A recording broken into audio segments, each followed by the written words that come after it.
Merci, cher ami, cher Meir Habib, cher Joël Mergui, cher Francis Khalifa, cher Rabbanim, chère famille Asimov, vous toutes et vous tous, mes chers amis.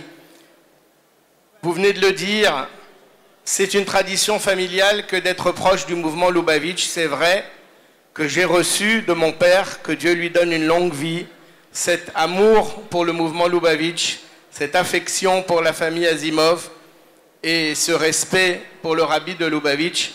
Et j'ai en mémoire qu'après l'allumage des bougies au mois de Hanouka, l'un d'entre vous m'a envoyé sur WhatsApp un film où on voyait, c'était en 1991, un allumage intercontinental avec le rabbi de Lubavitch, Zecher Tzadik Livracha, à New York, et à Paris, mon père, le grand rabbin Goldman, en train d'allumer les bougies ensemble. Et c'est un film qu'il faudra peut-être un jour projeter ici, en tout cas qui, moi, m'a bouleversé. Presque chaque semaine, les dirigeants de la communauté, Joël Mergui, Francis Khalifa, Meir Habib, on se retrouve dans des dîners. Mais on n'est pas toujours tous là. Et puis on le fait plus ou moins de bonne grâce. Mais le dîner du Beit Lubavitch, le dîner annuel du Beit Lubavitch, je peux vous dire ici, et j'ai échangé là-dessus aussi avec le grand rabbin Guggenheim tout à l'heure, pour rien au monde nous ne le raterions. Pourquoi? D'abord, oui, vous pouvez applaudir.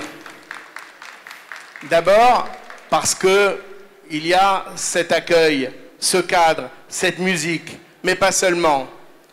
Parce que surtout, vous mettez à l'honneur les réalisations des shluchim, vous mettez à l'honneur le terrain, on voit ce qui se passe, on sait ce qui se passe. Et nous tous qui circulons dans Paris et dans toute la France, nous voyons vos réalisations.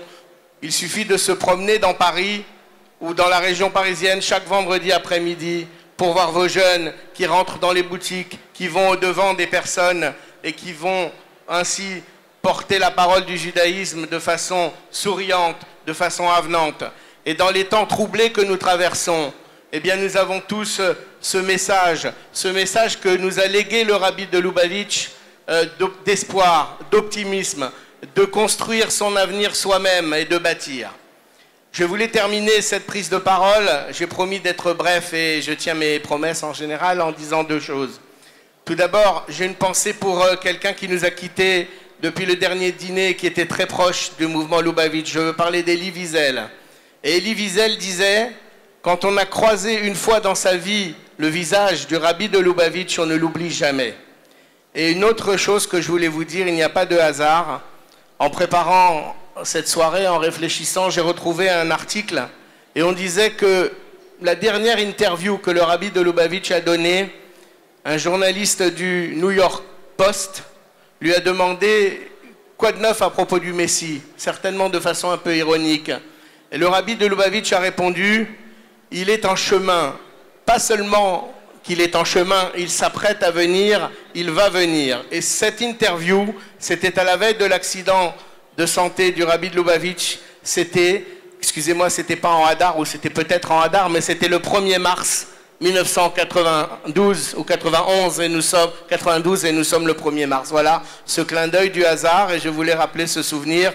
Bravo à toutes et à tous, soyez généreux parce que, comme je le dis chaque année, quand le mouvement Lubavitch est fort, toute la communauté juive est forte et nous avons besoin de cette force. Merci.